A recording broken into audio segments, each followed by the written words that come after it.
Kita beralih pula perbincangan kita kepada perkembangan tamadun Islam. Mari kita meneroka perkembangan tamadun Islam yang bermula dengan zaman jahiliyah, zaman awal Islam, zaman pertengahan dan diakhiri dengan zaman kontemporari.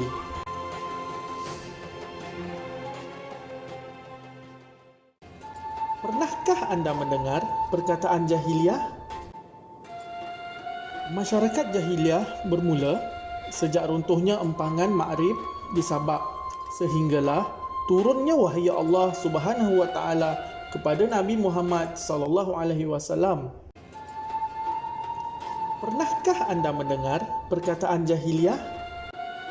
Jahiliyah berasal daripada bahasa Arab iaitu jahala, bermaksud jahil, tidak mengetahui atau tiada ilmu pengetahuan. Masyarakat pada zaman ini tidak menerima segala kebenaran dan berada di dalam kesesatan. Contohnya, mereka menanam anak perempuan yang masih bernyawa kerana dikatakan wanita membawa nasib malang pada ahli keluarga. Pertama adalah ciri politik. Ketika ini, masyarakat tidak mempunyai sistem pemerintahan yang teratur dan mempunyai semangat kesukuan yang kuat. Contohnya, mereka mengamalkan kehidupan secara berpuak-puak dan saling berdendam di antara satu sama lain. Masyarakat Arab pada ketika ini diketuai oleh seorang syekh. Syekh ini berperanan sebagai individu yang menyelesaikan masalah ahli kumpulan yang bertelingkap. Ciri kedua adalah ciri ekonomi. Sistem ekonomi mereka pada masa ini berasaskan kepada penipuan, riba, merompak dan merampas hasil perniagaan dan pertanian. Selain itu, pedagang pula ditawan untuk dijadikan sebagai hamba. Ciri ketiga ialah agama. Agama masyarakat jahiliyah terbahagi kepada dua. Pertama, mereka menyembah patung berhala yang diperbuat daripada kayu, batu dan juga emas. Kedua, mereka mempercayai kepada tahyul dan tradisi lama yang diwarisi oleh nenek moyang mereka.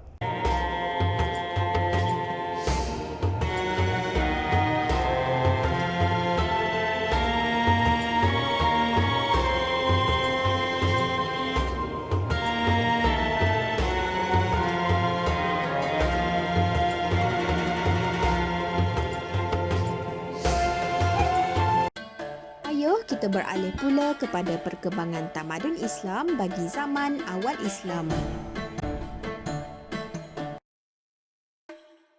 Berikut merupakan garis masa bagi tamadun Islam bermula daripada zaman Rasulullah di Mekah dan Madinah, kemudian zaman Khulafa' Ar-Rashidin yang terdiri daripada 4 khalifah Islam, diikuti pula dengan zaman pertengahan iaitu kerajaan Bani Umayyah dan Bani Abbasiyah dan diakhiri dengan zaman kontemporari iaitu kerajaan Uthmaniyah.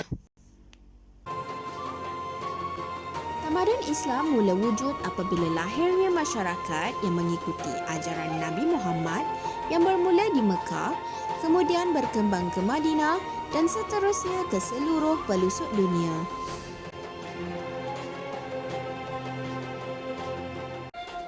Islam di Mekah bermula dengan dakwah Rasulullah selama 13 tahun. Rasulullah menumpukan dakwahnya dalam aspek pembangunan akidah, membanteras maksiat, kejahilan dan perhambaan, pemulihan akhlak dan pembelaan kaum wanita.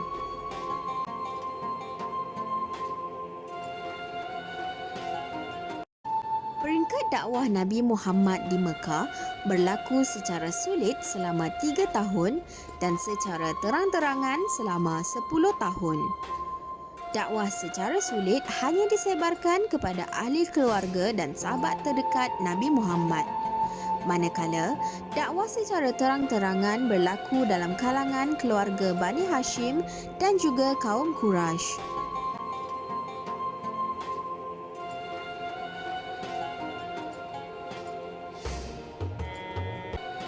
Tahukah anda bilakah bermulanya peristiwa hijrah?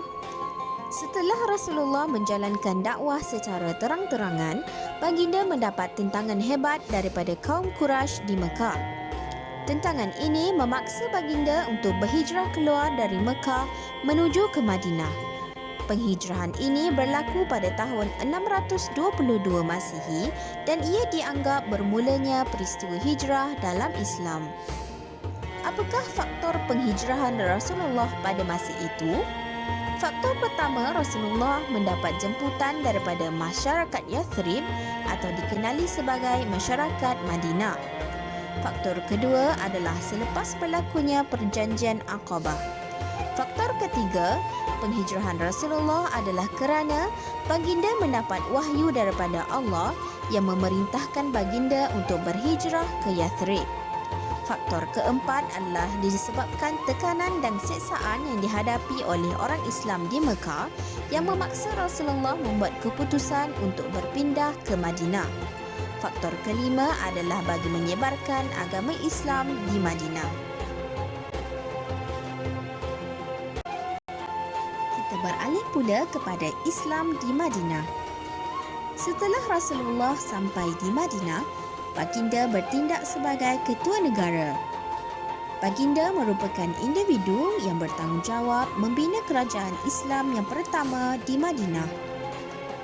Ketika menjadi ketua negara, baginda telah membina masjid, membentuk piagam Madinah dan mempersaudarakan kaum Muhajirin dan Ansar.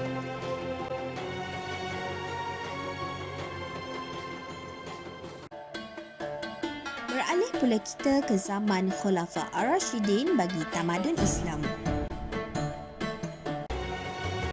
Definisi khalifah ialah pengganti atau wakil, iaitu bermaksud kepimpinan yang menyeluruh dari segi agama dan keduniaan. Ia juga membawa maksud orang yang menggantikan Nabi Muhammad setelah kewafatannya. Al-Rashidin pula ialah orang yang diberikan petunjuk. Pemerintahan dan pentadbiran Islam tidak terhenti selepas kewafatan Nabi Muhammad. Ketika ini, pemerintahan diterajui oleh 4 orang khalifah dan berpusat di Madinah. Antaranya, Khalifah Abu Bakar As-Siddiq, Khalifah Umar bin Al-Khattab, Khalifah Uthman bin Affan dan Khalifah Ali bin Abi Talib. Zaman pemerintahan Khulafa Ar-Rashidin dikatakan contoh pentadbiran terbaik dalam sejarah ketemadunan Islam kerana mereka bertanggungjawab untuk meneruskan warisan Nabi Muhammad dari segenap aspek. Zaman Khulafa Al-Rashidin dimulakan dengan 4 khalifah ini, antaranya Khalifah Abu Bakar As-Siddiq, Khalifah Umar bin Al-Khattab, Khalifah Uthman bin Affan dan Khalifah Ali bin Abi Talib.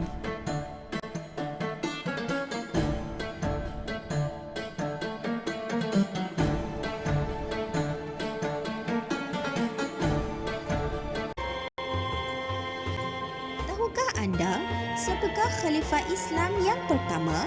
Khalifah Islam yang pertama ialah Saidina Abu Bakar As-Siddiq.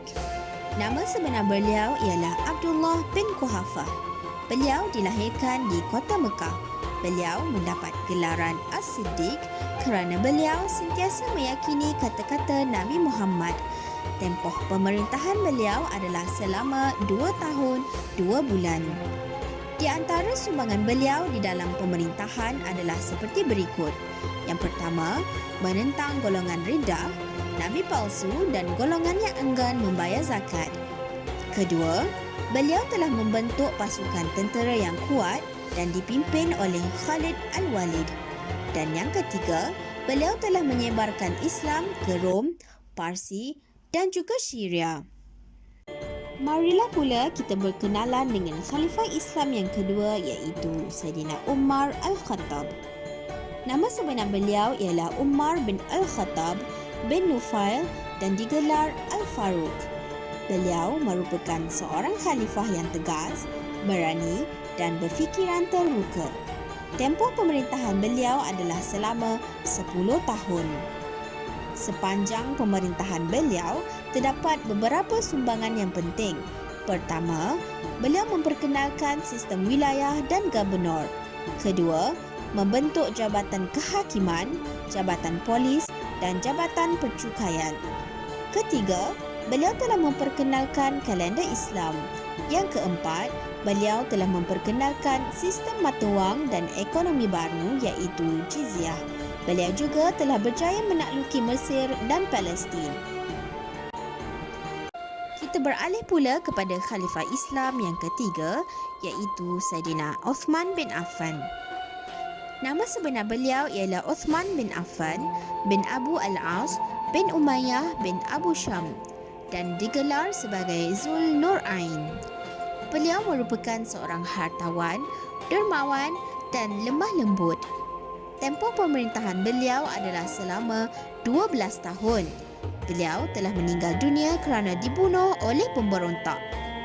Di antara sumbangan penting beliau adalah: pertama, mengumpul, menyusun dan menyalin Al-Quran yang juga dikenali sebagai Mushaf Uthmani. Kedua, menubuhkan angkatan tentera laut. Ketiga, meluaskan wilayah Islam ke Cyprus, Afghanistan dan Tripoli. Keempat, membina kemudahan asas seperti jambatan dan jalan raya. Akhirnya, kita akan mengenali khalifah Islam yang terakhir di dalam pemerintahan Khulafa Al-Rashidin iaitu Saidina Ali bin Abi Talib. Nama sebenar beliau ialah Ali bin Abi Talib bin Abdul Muttalib bin Hashim bin Abdul Manaf dan digelar sebagai Karamullah Wajhah. Beliau dilahirkan di Mekah dan merupakan sepupu kepada Nabi Muhammad serta kanak-kanak pertama yang memeluk agama Islam. Beliau dilantik menjadi khalifah ketika negara berada di dalam keadaan huru-hara disebabkan oleh perpecahan politik dalam kalangan umat Islam. Tempoh pemerintahan beliau adalah selama 4 tahun dan beliau telah mati dibunuh oleh pemberontak. Sumbangan beliau antaranya ialah menghentikan peperangan Siffin, membina kamp tentera di Parsi dan Syria dan meneruskan kegiatan ekonomi seperti memungut cukai jizyah. Antara kesan akhir di zaman Khulafa Al-Rashidin ialah akidah Islam semakin kukuh dan berkembang, syariah dan masyarakat Islam maju dan progresif, negara Islam Madinah kuat dan disegani, serta tamadun Islam berkembang keluar tanah Arab. Ayuh kita beralih pula kepada zaman pertengahan bagi tamadun Islam. Zaman pertengahan ini terdiri daripada kerajaan Bani Umayyah dan kerajaan Bani Abbasiyah. Zaman ini muncul sejurus selepas wafatnya Saidina Ali iaitu dengan berakhirnya zaman Khulafa Al-Rashidin selama 30 tahun. Zaman pertengahan ini menandakan munculnya sistem khalifah yang bersifat monarki. Kita lihat secara terperinci kerajaan Bani Umayyah iaitu pemerintahan Islam pertama menggunakan sistem monarki pada zaman pertengahan Islam. Selepas zaman Khalifah Ar-Rashidin, bermulalah zaman pertengahan yang dimulai dengan pemerintahan Bani Umayyah. Nama kerajaan Bani Umayyah diambil sempena nama pengasasnya iaitu Umayyah ibnu Abdul Syams. Pemerintahan Bani Umayyah bermula pada tahun 661 Masihi selepas kematian Khalifah Ali bin Abu Talib. Secara umumnya, di dalam Bani Umayyah terdapat 14 orang pemerintah yang dimulai dengan Muawiyah bin Abu Sufyan. Pada masa yang sama, kerajaan Bani Umayyah mengamalkan corak pemerintahan secara monarki. Terdapat dua pusat pemerintahan Bani Umayyah iaitu di Damsyik, Syria dan juga di Cordoba, Spanyol. Pelajar-pelajar sekalian, bagi memudahkan kita memahami perkembangan tamadun Islam, kita bahagikan zaman ini kepada 3 peringkat iaitu: pertama, zaman pengasasan dan pengukuhan kuasa. Kedua, zaman kegemilangan. Ketiga, zaman kemunduran dan keruntuhan. Kemajuan ini dapat dilihat dalam aspek politik, ekonomi, intelektual, seni bina dan sosial. Sepanjang tempoh pemerintahan kerajaan Bani Umayyah, terdapat pelbagai kemajuan yang telah berjaya dicapai.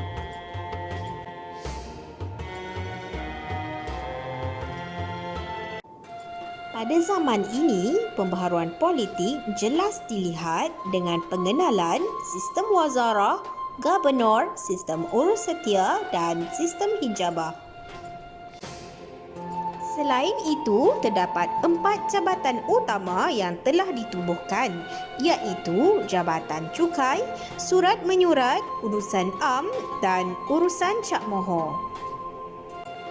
Bagi melancarkan urus tadbir politik, kerajaan telah melaksanakan dasar penguasaan bahasa Arab kepada semua pegawai tadbir. Sementara itu, infrastruktur awam telah dibina seperti masjid, pasar, jalan raya, saliran air, perusahaan kraftangan dan kapal perang. Selain itu, hammam juga telah banyak dibina pada zaman ini. Bagi memudahkan urusan jual beli, kerajaan telah memperkenalkan sistem mata wang dinar dan dirham. Pada peringkat awal, mata wang Byzantine dan Parsi telah diguna pakai. Namun, pada zaman Khalifah Abdul Malik bin Marwan, mata wang Islam pula telah digunakan. Lanjutan daripada itu, di setiap wilayah dalam kerajaan Bani Umayyah, Baitul Mal telah diwujudkan. Pada masa itu, hasil negara diperoleh melalui kharaj, jizyah, zakat, usyur, fai dan ghanimah. Dalam usaha untuk memajukan kawasan pertanian, pihak kerajaan telah membina saliran air di samping menjalankan penyelidikan untuk memajukan sektor ini. Bagi membanteras lanun dan mengawal kawasan perairan negara, kapal perang khas telah dibina. Perusahaan kraftangan turut diperluaskan, terutamanya perusahaan membuat kiswah Kaabah. Kegiatan keintelektualan dirancangkan dengan kemunculan tokoh-tokoh seperti Imam Sibawayh, Imam Hasan Al-Basri dan Imam Al-Zuhri. Sementara itu, aktiviti penterjemahan daripada bahasa Latin ke bahasa Arab telah memberikan kesan kepada kemunculan dan perkembangan ilmu falsafah. Kerajaan juga telah menubuhkan institusi pendidikan dan kolej perubatan. Hal ini berikutan berkembangnya ilmu-ilmu sains, terutamanya pada zaman Khalifah Umar Abdul Aziz.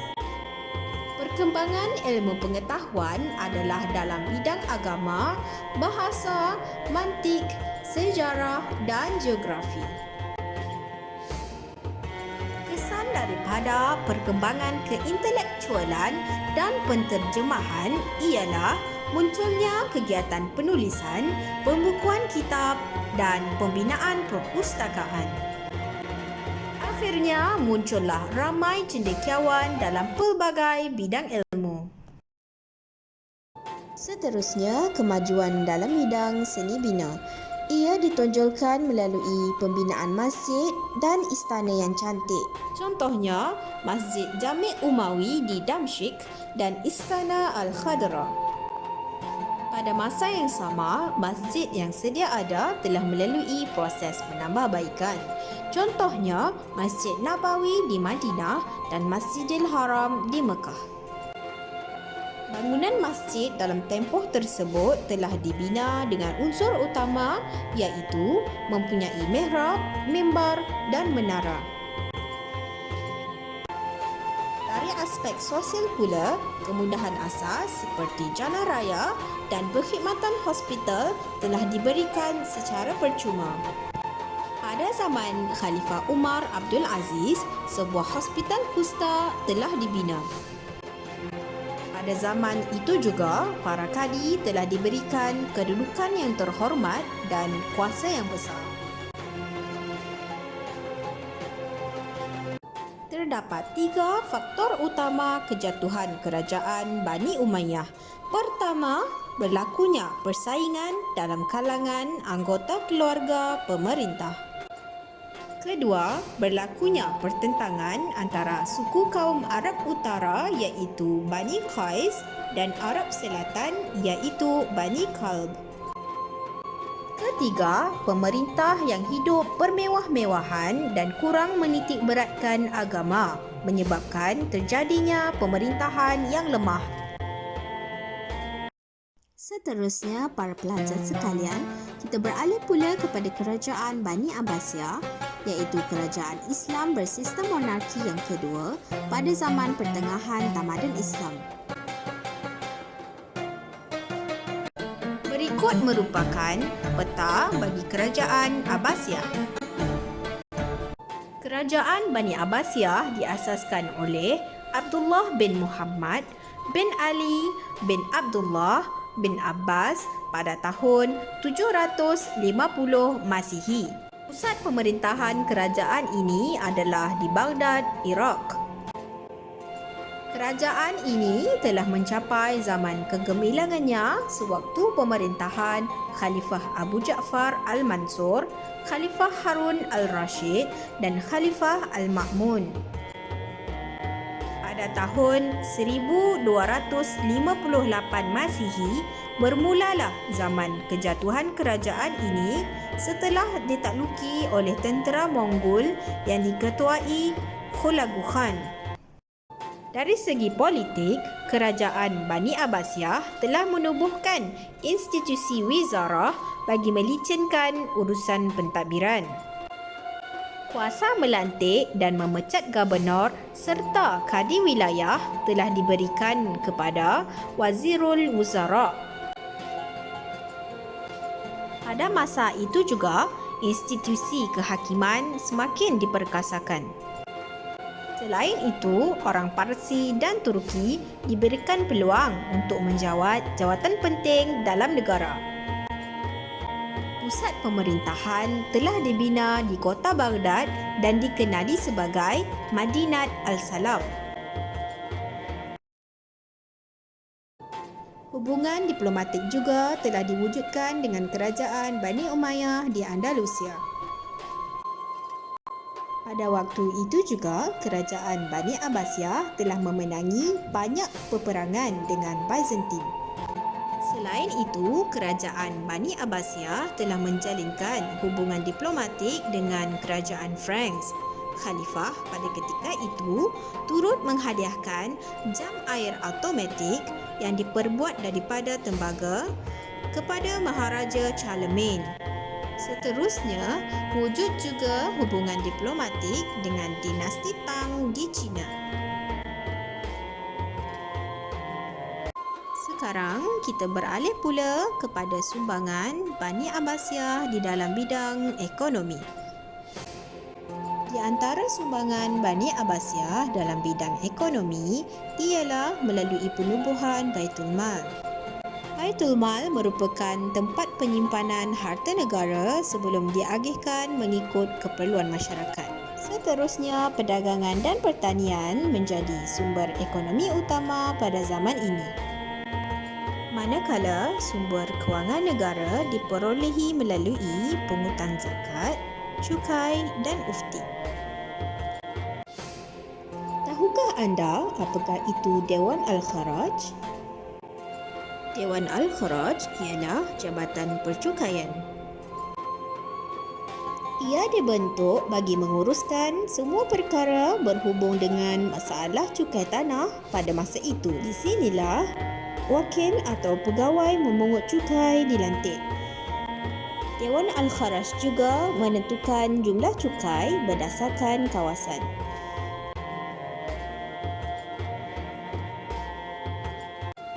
Seterusnya, kita lihat pula sumbangan Bani Abbasiyah di dalam bidang intelektual.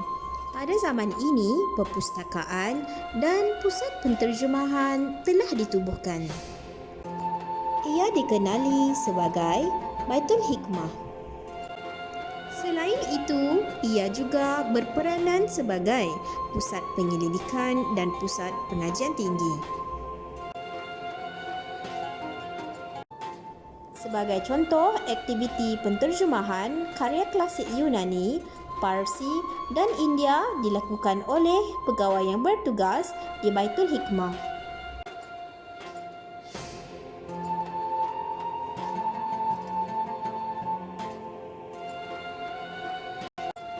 Mari kita lihat apakah sumbangan Bani Abbasiyah di dalam bidang seni bina.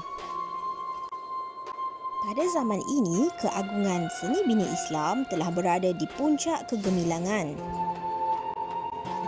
Seni ukir pada zaman ini banyak dipengaruhi oleh seni bina Parsi yang berasaskan pemandangan, tumbuh-tumbuhan dan garisan geometri. Keindahan dan ketelitian seni bina ini dapat dilihat pada Masjid Zumurrud Khatu, Masjid Samara dan Istana Ukhaidir. Seterusnya, beralih pula kita kepada sumbangan Bani Abbasiyah di dalam bidang sosial. Di antara sumbangan pada zaman ini adalah menghapuskan diskriminasi kaum. Semua rakyat mendapat hal yang sama rata tanpa mengira kaum. Adakah anda tahu apakah faktor yang menyebabkan kejatuhan tamadun Islam Bani Abbasiyah? Di antara faktor kejatuhan kerajaan Abbasiyah adalah pemerintahnya banyak bergantung kepada pegawai Turki dalam pentadbiran negara. Hal ini menyebabkan kuasa khalifah dan pentadbiran mereka menjadi lemah. Tambahan pula, serangan daripada musuh-musuh luar seperti tentera Salib, tentera Georgia, Armenia dan tentera Mongol merupakan sebab utama kejatuhan kerajaan ini. Seterusnya, kita beralih pula kepada zaman kontemporari, iaitu kerajaan Uthmaniyah. Zaman selepas kejatuhan kerajaan Bani Umayyah merupakan tempoh bermulanya zaman kontemporari. Pada zaman ini juga, Islam mula berkembang ke Eropah semasa pemerintahan Bani Abbasiyah. Situasi ini menyebabkan masyarakat Kristian Eropah berasa bimbang sehingga mereka mewujudkan beberapa gerakan seperti misionari, peperangan dan Islamofobia. Namun, Islam tetap terus berkembang walaupun setelah kejatuhan kerajaan Uthmaniyah. Ayuh kita lihat secara terperinci kerajaan Uthmaniyah, iaitu pada zaman kontemporari. Kerajaan Uthmaniyah ditubuhkan pada pertengahan abad ke-13 yang diasaskan oleh Uthman bin Saudi yang merupakan Amir Seljuk di barat Anatolia. Untuk pengetahuan semua, kerajaan Uthmaniyah merupakan empayar Islam terbesar yang meliputi Kaukas ke Balkan sehingga ke Afrika Utara dan digelar sebagai tamadun Islam moden sehinggalah Perang Dunia Pertama. Seterusnya, kita beralih pula kepada sumbangan Turki Uthmaniyah di dalam bidang politik. Semasa era Sultan Muhammad II Al-Fatih, mereka telah berjaya menakluk kota Konstantinopel. Hal ini jelas membuktikan kekuasaan dan kekuatan empayar Islam pada masa itu. Pada pada tahun 1520, Kanun Sulaiman diperkenalkan sebagai undang-undang rasmi kerajaan. Seterusnya, sumbangan Turki Uthmaniyah di dalam bidang ekonomi ialah kejayaan mereka di dalam membentuk jalinan perdagangan yang terbesar di Istanbul. Ia menjadi sebuah bandar strategik yang menghubungkan pelabuhan-pelabuhan penting di Turki. Perdagangan menggunakan kapal steam serta sistem percukaian negara membantu menjana ekonomi Turki pada masa itu. Pada tahun 1840, mata wang kertas juga telah mula diperkenalkan. Penubuhan Bank Galata dan Bank of Constantinople menjadikan sistem kewangan bertambah dinamik. Kerajaan Turki Uthmaniyah turut memberikan sumbangan besar dalam bidang sosial, pendidikan, ilmu pengetahuan serta kebudayaan. Di zaman ini muncullah madrasah, sekolah akademik, sekolah sastra, maktab tentera serta kolej perubatan. Kolej perubatan tersebut mempunyai silibus baru bermodelkan Eropah. Sistem galakan kecemerlangan individu telah diperkenalkan. Infrastruktur baru iaitu perpustakaan telah dibina di masjid, hospital dan rumah. Selain itu, sistem rangkaian rel kereta api yang menghubungkan Mekah dan Madinah juga telah dibina. Sistem penghantaran surat dan sistem telegraf yang moden telah dijalankan pada masa ini. Seterusnya, kita beralih kepada sumbangan kerajaan Turki Uthmaniyah dari aspek intelektual. Kota Konstantinopel menjadi pusat pertemuan cendekiawan antara timur dan barat. Kerajaan telah menggubal polisi untuk menghantar rakyat belajar ke Eropah bagi membolehkan proses pertukaran ilmu terutamanya dalam bidang sains dan teknologi. Terdapat beberapa tokoh Islam yang telah memberikan sumbangan besar kepada kemajuan ilmu dan teknologi Islam di Turki. Antaranya ialah Taqiyuddin Haji Muhyiddin Piri atau digelar sebagai Piri Rais, Syarifuddin Ibnu Ali Sabunqogla dan juga Ishaq Ibnu Murad. Kemajuan seni bina masjid membuktikan sumbangan kerajaan Turki Uthmaniyah di dalam bidang seni bina. Sebagai contohnya ialah tokoh Mimar Sinan. Beliau telah dilantik menjadi ketua arkitek pada zaman ini. Antara hasil seni bina beliau ialah Masjid Sulaimaniye, Masjid Putera dan juga Masjid Selimiye.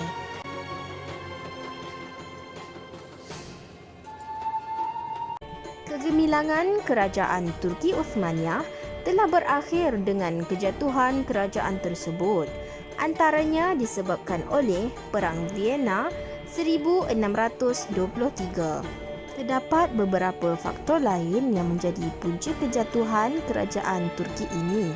Antaranya adalah kebangkitan semangat nasionalisme, perebutan kuasa sesama pemerintah, pergolakan politik, rasuah dan hutang negara yang terlalu membebankan. Sultan berkaliber terakhir dalam kerajaan ini ialah Sultan Abdul Hamid II.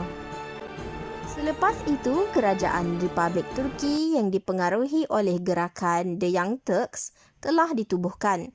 Kerajaan Republik ini diketuai oleh Mustafa Kemal Atatürk sebagai presiden pertamanya.